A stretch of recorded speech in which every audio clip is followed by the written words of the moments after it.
Good afternoon, everyone. I've got 12 o'clock sharp, so we'll go ahead and start. For those I've not met yet, my name is Patty Mulvihill. I'm the Executive Director for the League of Oregon Cities. Welcome to the weekly Friday legislative webinar. Most of you are probably familiar already, but just a few quick housekeeping notes. If you are not for some reason muted, please make sure that you mute yourself. It will cut down on background noise. Two, out of respect for everybody's time, we will stop promptly at 1 p.m. today. The way we try to expedite these meetings is the lobbyists will present, and then we will take Q&A at the end of everything. That doesn't mean you have to remember your question until the time. You can either put it in the chat and we'll monitor it, or raise your hand and we'll make sure we call on you first. We do prioritize members over members of the public. So we've got a pretty heavy legislative webinar in terms of topics today. So we're going to start with an update on the governor's housing package. For those of you that track bill numbers, that's Senate Bill 1537. Then we're going to give you an update on some homelessness resources and infrastructure funding bills. There's three at play: Senate Bill 1530, House Bill 4128, and House Bill 4134. We'll continue discussing potential reforms to Measure 110. That's in House Bill 4002. We'll keep talking about our push to restore recreational immunity, which is Senate Bill 1576. And we will finish, continuing again to discuss photo radar, with House Bill 4109. So again, we're going to hold questions till the end. If you have one, please feel free to put it in the chat or raise your hand. Staff monitors it so we can call on you in the order in which we see them. We're going to start with Ariel Nelson. Ariel is our housing and land use lobbyist. Hi, Ariel. Nice to see you. Ariel, you've been talking about the governor's housing bill. I think everybody's been talking about the governor's housing bill. Where are we with that bill right now, and what do the members need to know? Hi, good morning, everyone. Thanks, Patty. So Senate Bill 1537, the governor's housing package, has been on a fast track in this short legislative session. That means it received a public hearing last Thursday in the Senate Housing Committee. There was a -4 amendment that was just released the night before that had a number of technical changes to the introduced bill. And so, LC had not had a chance to thoroughly review that before testimony, but it really didn't change our position, which has been going into session and continues to be a neutral position, with the league supporting some sections of the bill. Particularly, there were considerable investments proposed for infrastructure to support housing, some other land use updates that were helpful. But we were also opposed to certain sections. Primarily, there's a section that requires all cities to approve adjustment requests from developers for housing development for a number of siting and design standards in local code. There's also a section that stands up a new housing accountability and production office, which you will hear referred to as the HAPO at DLCD, that is intended to take in complaints from developers or members of the public, either about specific development decisions or local legislative decisions, code updates that complainants feel violate state housing law. And the HAPO would then investigate those, work with the city, and provide technical assistance if needed, if a city needed to update their code.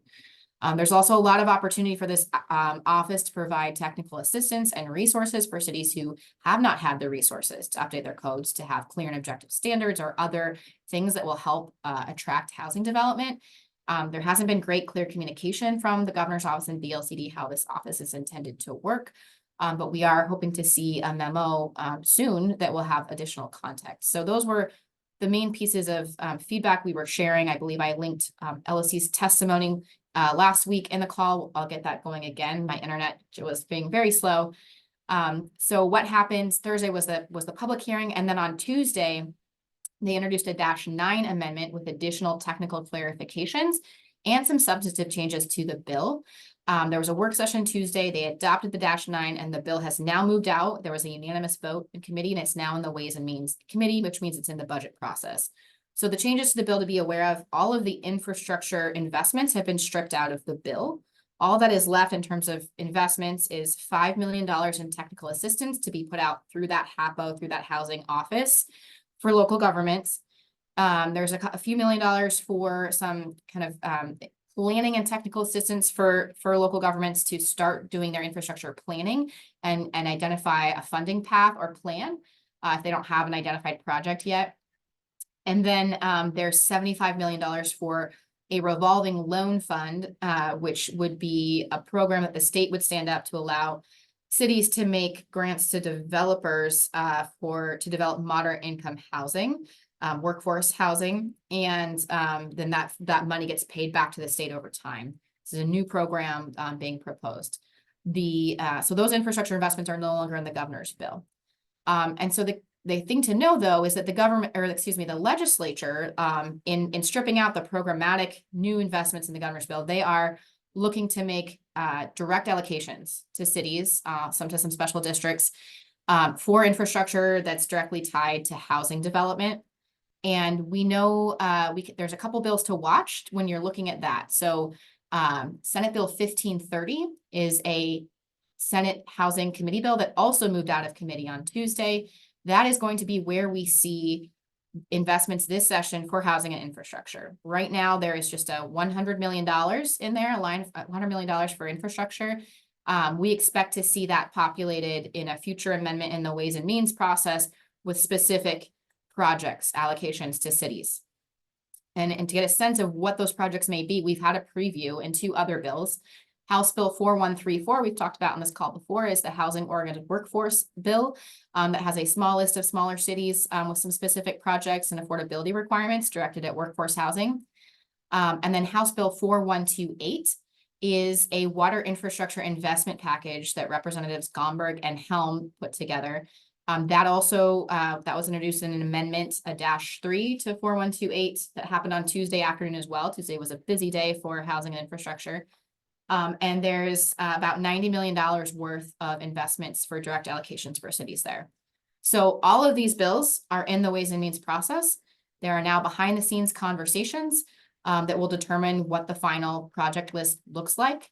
That will probably be not revealed until towards the end of session in the Ways and Means process. And so for cities that are on that list, I'm being asked, what should we be doing? The best thing you can do is what we've been asking you to do from the beginning, which is continue to connect with your local legislator. Make sure, you're doing everything they've asked of you in terms of advocacy. If they feel additional outreach with legislators is needed, they'll let you know. But the main thing is to keep working through your local legislator. And as a reminder, the LOC did put out a infrastructure survey late last year at the request of the legislature, and that is largely what's informing at least the projects in House Bill 4128. And so the other thing to really understand is this is just a start. And rather than hearing it from me, we're going to try a little interactive opportunity here. And so to try and connect you directly to the source, we've got a quick clip that I think Julie's going to help us play on the call. And you can hear directly from Representative Gomberg what their intention is for funding on infrastructure. Thanks, Julie. We have volume. Try that again.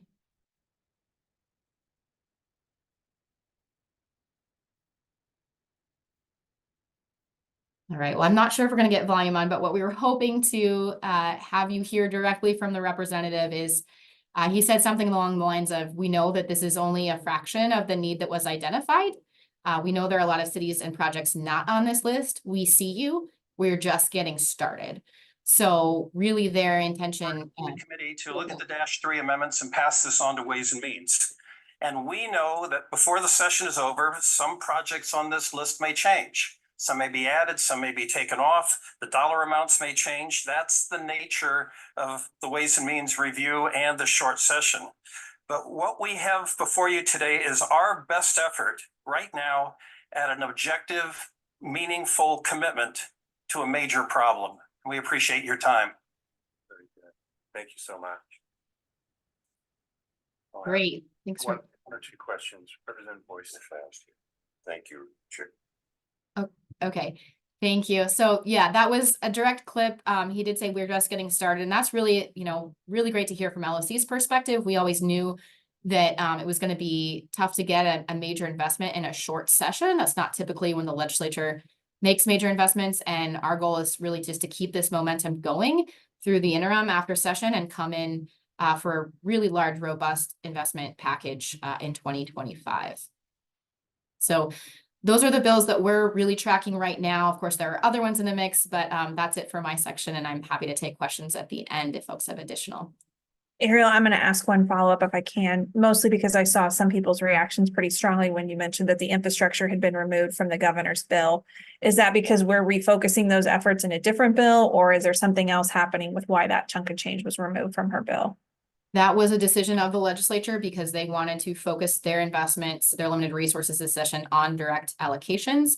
My understanding is there was concern or hesitancy to stand up new ongoing programs in a short session. That's not typically when the legislature does that. So we fully expect and hope to see a version of these programmatic resources introduced in 2025, and we'll be very supportive of seeing stronger programmatic resources in combination with direct allocations next session.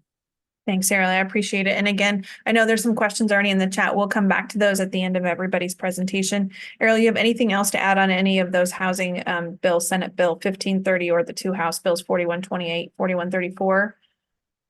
Just that, just to emphasize again, in terms of process, they are in the Ways and Means committees. Anyone's guess when we see those referred to a budget subcommittee, it's likely going to be the subcommittee on transportation and economic development, which is typically where housing and some infrastructure resources go. So we'll be watching closely, and we'll be getting the word out if there's an opportunity to testify and support. Thanks, Ariel. I appreciate it and all the work you've done on all of the bills. We're going to pivot now to another familiar face to a lot of you. Scott Winkles is handling our general governance portfolio. You've seen Scott on two of our key priorities this year. The first is working to find some meaningful reforms to Measure 110, which is in House Bill 4002, but also to try and restore recreational immunity, which I know is paramount to many of our cities, and that's in Senate Bill 1576. Scott, I'll let you decide which one you want to talk about first, but if you could update the members on both, I'd appreciate it. Certainly, I will start with the briefer of the two, and that would be Senate Bill 1576, or soon to be the 1576 A engrossed version. This is the bill. This bill would be the vehicle for recreational immunity. Language that was requested by the coalition of partners to restore recreational immunity was included into that amendment. It was adopted into the bill. The bill is an omnibus bill, so it means it's covering several different categories. This one is dealing with civil law generally. We expect it to be reported out on Monday, which is the last day to get a bill out of committee before the deadline. They're waiting on some amendments for some stuff in there that frankly we don't care about. But we're in good shape on getting that bill out of committee into the floor. The amendment was adopted unanimously. I want to thank everybody who reached out to their senators and asked them to support this bill. It's very important we get a strong vote in the Senate going into the House. The House is just, when we've done these before, it's just it's just the trickier chamber for us on this issue. So if you haven't reached out to your senator or responded to our alert yet, please do so. But right now we're looking in pretty good shape of getting this thing to the floor and over to the other chamber for some more consideration. On House Bill 4002, we didn't see a lot of work in committee on this bill, but there's a lot going on. The first is, I don't know if you saw in the media, the Oregon Judicial Department and Oregon's Chief Justice issued a letter not on the merits of the bill or the policy, but on the ability of the Oregon Judicial Department to implement what was outlined in terms of pre-trial pre-booking deflection and the affirmative defense. That letter is indicated that it would take a significant number of resources for them to comply with what was in the act or detraction from other services. And so that sort of put those conversations into a pause on those conversations. And I think people are retooling what's there. I can tell you that there appears to be on the table a way to break the conflict between the A and the C misdemeanor offense. So in the -2 amendment, the -1 amendment to House Bill 4002, small amounts of controlled narcotics, controlled substances could be charged at a C misdemeanor level. The public safety community and others were advocating for the A. The way that they're trying to break what we're calling the alphabet fight is to go further down the alphabet to the letter U and create an unclassified misdemeanor that would have a tailored set of sanctions attached to it. And so that appears to be a approach to breaking that particular stalemate.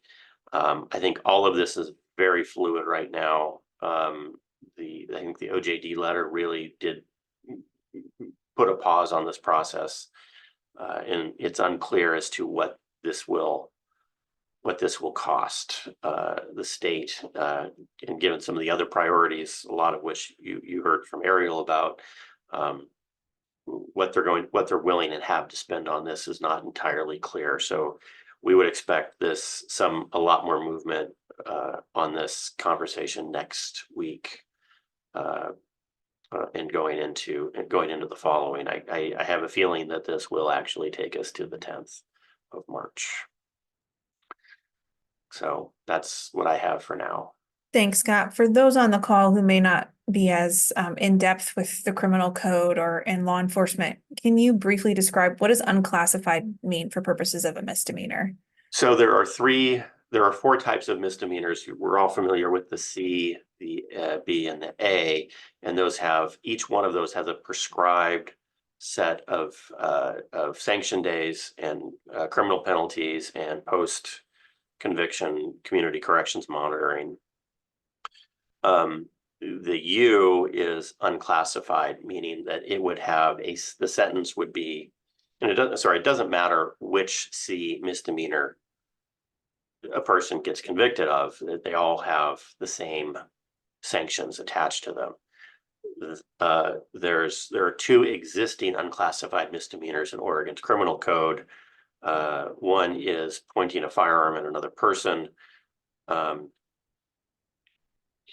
That is, and I don't know what the other one is, but it's rarely charged. But the sanctions in that are prescribed within that statute. So normally, like if you read, say, theft 2 or theft 3, that's a B misdemeanor. It doesn't tell you what the sanctions are in the statute. It just says it's a B mis. So this would just create it that way. And the idea is that they would tailor this to the specific towards addressing the addiction, someone in crisis, and a sanction package that would do that. So those details aren't quite available. Gotcha. So instead of kind of like a prescribed, you can kind of create your own in the specific statute. Correct. I mean, most of your local ordinances that are criminal violations are actually are the UMIS, but that's at a city code level. Thank you. I appreciate it. Thanks, Scott. And again, we'll take questions if you have them later. Please feel free to put them in the chat. I've seen a few already. We're going to finish today's primary presentation with an update from our legislative director, Jim McCauley. Jim's going to update us on photo radar, which I believe is House Bill 4109. Thank you very much, Patty, and good afternoon, everybody. So photo radar is a bill that we had moved through the 23 session, essentially allowing all cities in Oregon to have access to both mobile speed photo radar as well as fixed photo speed radar, which was really allowed just in the city of Portland. And they've proven over the last 6-7 years roughly that they've had this in place, a pretty dramatic improvement in public safety in terms of speed, in terms of vehicle crashes, and other things related to speed in these neighborhoods where these where these fixed sites are at. So we thought we had it fixed. We did not, which is why we have House Bill 4109. It's actually an omnibus transportation bill. So there are other pieces that are in this, actually about 8 at this point in time. And this is but one of them. And I had not expected this to be too much of an issue. And the reason I'm bringing it up at this point is we need members to reach out to their elected officials and make sure that their elected officials are communicating with members of the Joint Transportation Committee. There is also an article on this in the bulletin giving you some message points. It's pretty simple. I think we just need to have you speak about the importance of having this as a safety tool, the value that it can provide for your community. And we actually need to have a functional fixed speed photo radar program in place. The problem that we face without the fix is that you would actually have to have a sworn officer on site effectively staring at the pole. Pretty ridiculous, but that's what we're trying to fix at this point in time. And I feel confident that we're going to get there. It's just taking a little bit more of an effort than certainly had anticipated. And that's why I need a little bit more advocacy from members to, again, like I said, reach out to your elected officials, make sure they're communicating with those chairs, vice chairs within the committee, as well as other committee members, that this type of a fix is important for your community. The other piece that I thought I'd at least mention, we talked about it a little bit, or you heard it from other reports here, was this is kind of deadline week or starting of deadline week. So we have essentially on Monday of this week, we had our post work session deadline. So bills, in order to proceed, had to have their their chamber of origin work sessions posted, whether a bill was started in the Senate or the House. Next week on Monday is the first chamber deadline. So if a bill is not out of the first chamber that it started in, it's effectively dead. And then the following week, the 29th, is really the second chamber deadline. So there's still ways to move things through the process, but these are pretty big deadlines for us to watch bills essentially come off the list as far as our monitoring. We still have to watch things, but we started out the session with right around 300 bills that were introduced. We probably are tracking a little more than half.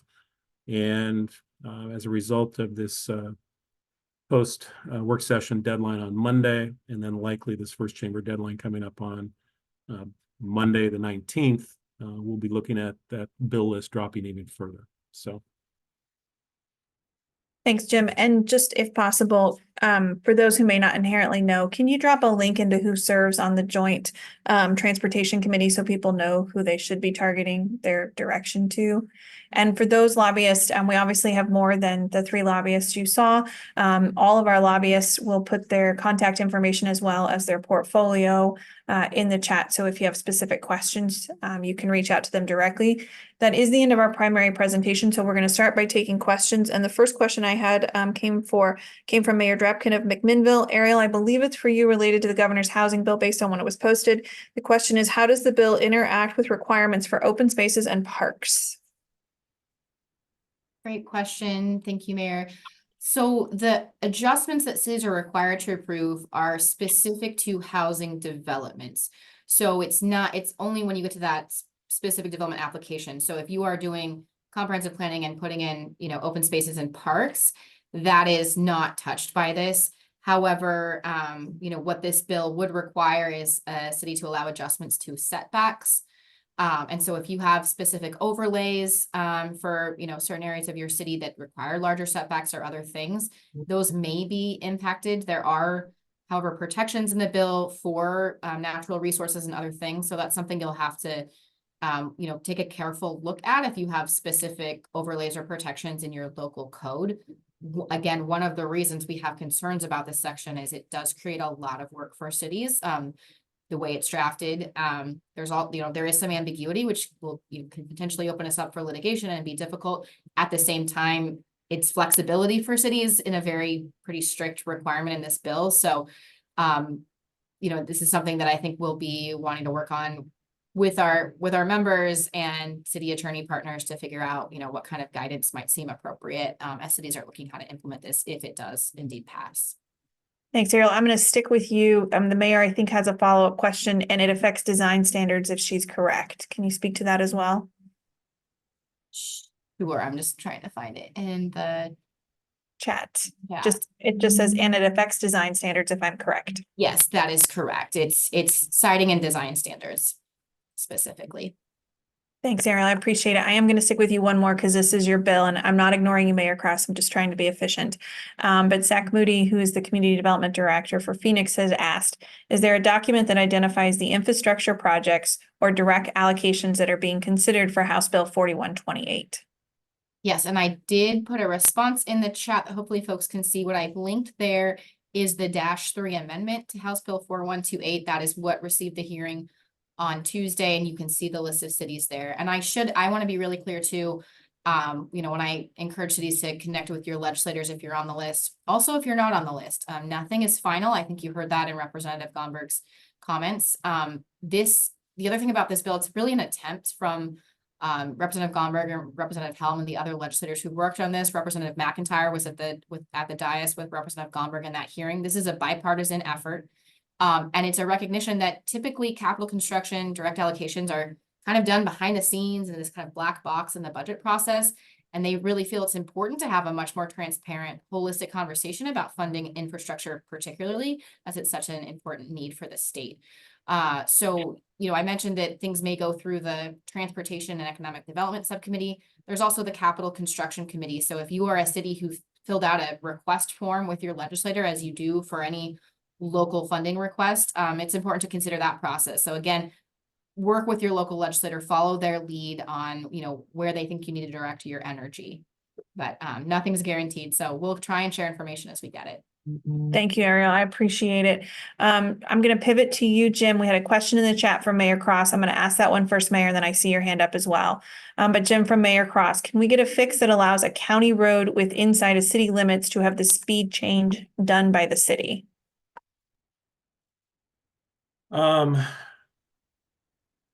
Sorry, I'm just trying to gather my thought on what you have access to right now. So cities have the ability to obviously change speeds in their own communities.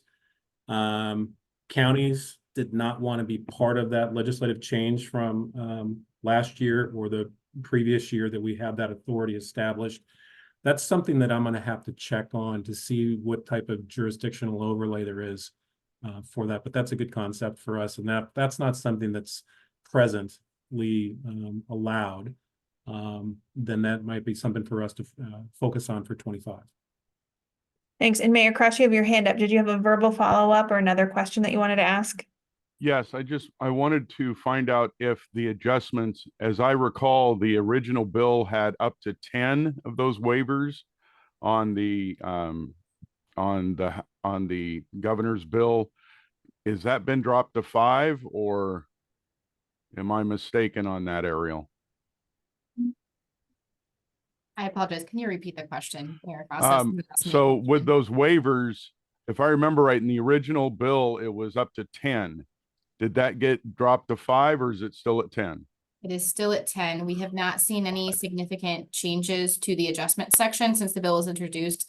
The exception being there's now a piece added where if you have a cottage cluster code in your community, cottage clusters are exempt from the height adjustment requirements, thanks to the work of the city of Sherwood. Thanks, Thank Ariel. you. I'm going to keep with you. There's a question from the Paloma City Manager, Chris Workman. Any funding for street projects that were identified to support housing, or is it just water and wastewater? That's a great question. Unfortunately, the focus and the momentum this session does appear to be mostly water, wastewater. That doesn't mean that transportation projects won't be funded. So certainly if you have a project you're advocating for with your legislator, I would encourage you to keep doing that. We've raised that multiple times. We really want to make sure transportation is included in investments. It's sounding like that will need to be a push in 2025, and we're going to see less of that funded this session. Thanks. And Ariel, I'm going to take some liberties here as the moderator and just make sure that we highlight this and ask a question. Is it fair to say that the conversation around infrastructure funding is a result of the work you and your colleagues in the league have been doing about its importance? I think it's a large part of it. The opportunity we had to put that survey out and your responses as cities was incredibly impactful. I also think it's the work of each of our members, each individual city, when you're having conversations with your legislators, the governor's office about what the barriers are to building out of this housing crisis from a city perspective, everyone's number one response is infrastructure. And so it's finally being heard and understood. Our champions, that are working on the water bill, they've always known this, but we finally have some really strong momentum. And so we really just have to keep it going. And you're all a big part of that. Thanks, Ariel. We do have a question from Councilor Paul Schaefer of Corvallis. Can someone update the status of Senate Bill 1596, the right to repair? Is that bill going anywhere? Yeah, so that's mine. So yes, it is moving right now. It is set for third reading or to be voted on the Senate floor on Tuesday. The LOC has been a strong supporter of right to repair for a number of years. This is legislation that keeps coming back. I think we actually have some strong momentum. We have a bipartisan support for the bill. And for those who are unaware of what right to repair is, the legislation would require sharing in fair terms for consumers and independent repair providers the necessary information for maintenance and repair of electronic items like phones as well as laptops. The biggest obstacle right now is Apple. They are the only entity that is strongly in opposition to the bill. Google now supports the bill. Oregon Business Industries is neutral on the bill. And I also just want to give a shout out to Nicole Rutherford, city manager of Coos Bay, who signed up to testify on the bill a couple of Thursdays ago. Unfortunately, they ran out of time. She wasn't able to speak, so I read her testimony into record on Tuesday. But for those of you who are interested, I will put a link in the chat to her testimony. And I would just encourage anybody at this time who has the bandwidth to reach out to your senator and encourage them to support this legislation on the Senate floor on Tuesday. Thanks, Nolan. And then Counselor Peter Hall of Haynes, I see that you have your hand up if you want to unmute yourself and ask your question. Yes, this is regarding the indemnity of the city when it comes to the recreation, but they're going to sort of update it and clarify it. So could you clarify exactly what's going to be covered within the city as far as what parts of the city, what actions will be covered in that, sort of a greater clarification for how that's going to be updated for the cities? Sure. So the language in the bill now is for the amendment. It adds running, walking, and biking or cycling to the definition of recreational activities. And that wasn't there before. So people doing those things would be that would be covered by the immunity. There's also some existing language, and it's very confusingly written, that extends some immunity that occurs on right-of-way trails that was designed specifically for an issue in Portland back in 2011 to all cities and counties, and I believe, and they added districts into that as well. It also sunsets after the next legislative session for two reasons. Is that one, the cases that put it into jeopardy, there are two that I know of, and I believe there's a third. Those are ongoing cases, and so if the property owners prevail, we don't need to have a work group on a perfectly good statute. So that's part of it. And the other issue is that because of the timing of when the decision was issued, the legislature hadn't had sufficient time to delve into this. And so for a short session, they just wanted to get a Band-Aid on, keep the trails open for the summer and spring, and come back with a work group. So that's what's in the bill now. Thanks, Scott. I'm not readily seeing any other questions, so please raise your hand if you have any or put them in the chat. I'll give you a few seconds to do that with a few announcements. First, kind of exciting news for several people. So the LOC has two caucuses, People of Color Caucus and a Women's Caucus. This week, the Women's Caucus, in partnership with the LOC, released a new podcast featuring Oregon women in government. It's a first-of-a-kind production that will spotlight women who hold elected leadership positions as well as staff positions.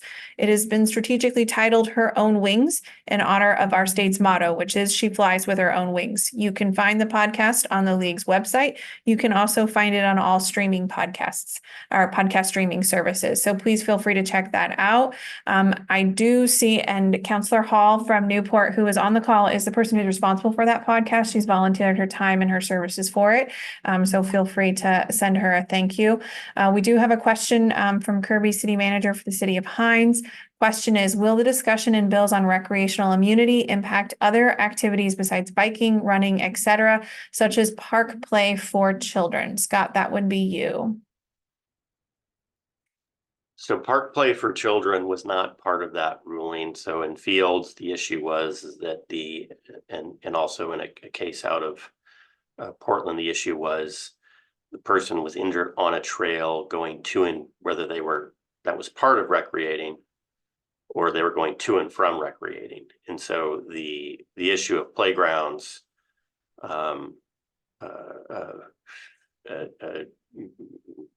bike parks, skate parks, that wasn't really part of this.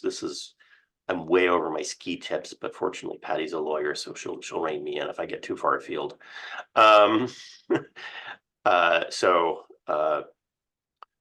That's the issue. So it's whether or not the trail to and from recreating is part of the recreational journey, or you're just traversing to and from. That's what we were trying to get at. And so there's a bunch of other activities that are listed in that definitional statute on what constitutes recreation, and we're adding these three things. Yeah.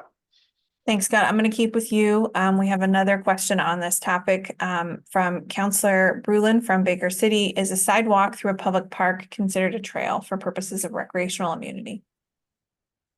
Do you want me to help? Yes, please. Sorry, I don't technically practice law. Counselor, it's a good question. I would say that's one of the things that's subject to debate at the moment. I think there are arguments on both sides. We're hoping some of the technical fixes that Scott's putting in will weigh those more heavily on our side. And if we have a work group, that would be part of a larger discussion as part of that. But right now, I think we're still considering it. But good lawyers will make arguments on either side. I'm not seeing any other questions coming up, but you all still have plenty of time to do so. Okay, the other thing I would note though is we did announce it last week, but we have released our first ever Lobbying 101 toolkit. If you are new to lobbying on behalf of your city, or you feel like you need a little bit more assistance in how to effectively lobby from a grassroots perspective, I strongly encourage you to check out that toolkit. We'll be adding information to that toolkit each week throughout the session and making sure it remains current once session is over. There's lots of tips on there on how you can work for substantive policy changes, as well as try and secure funding directly for your community. We're also going to continue doing these legislative webinars. You won't see me next week personally handling this as the MC because the LLC Board of Directors is meeting in Condon. But you will see the legislative webinar still happening every Friday after session. It is important to note that when session concludes, we will do one final webinar where we do a massive wrap up of everything that's happened in these very short but fast-paced 35 days. And last but never least, since I'm still not seeing any questions, if you have not yet signed up for the League of Oregon City Spring Conference in Klamath Falls at the Running Y Ranch, I strongly encourage you to do so. It's going to be a good program. We'll have lots of good information as well as opportunities for everybody to network and convene with one another. You can find that registration link on the LOC's homepage at www.orcities.org. And we did have one more announcement to make. I lied. I'm going to let Nolan do it. Nolan, if you want to pop back in, since this more directly relates to your field, we actually have an exciting announcement about one of our local Oregon mayors bringing some spotlight for what we do here in Oregon to the federal level. So Nolan, if you want to share the good news, I'd appreciate it. Yeah, I just wanted to share with everybody that Sherwood Mayor Tim Rosner was just recently appointed this week to the FCC Intergovernmental Advisory Committee. It includes only 6 city members from cities across the nation, and he was elected to or appointed to this position. And we are just extremely excited. He is also the chair of the Oregon Broadband Advisory Committee, and will be attending this committee with a wide range of experience and to bring Oregon's values to this committee. So we are extremely excited for him. And would it be fair to say, Nolan, that the FCC has not always been kind to local government? No, it has not. So we're hoping that he can continue to push and provide that local perspective for these members. We have some good federal partners in our delegation on this issue, and we hope to make some headway here. Thanks, Nolan. And last final update, Monday is President's Day. The league does recognize that as an official holiday, so we are technically closed, but we will continue to work on your behalf with the legislature and the governor's office to make sure this short session isn't lost sight of on that holiday.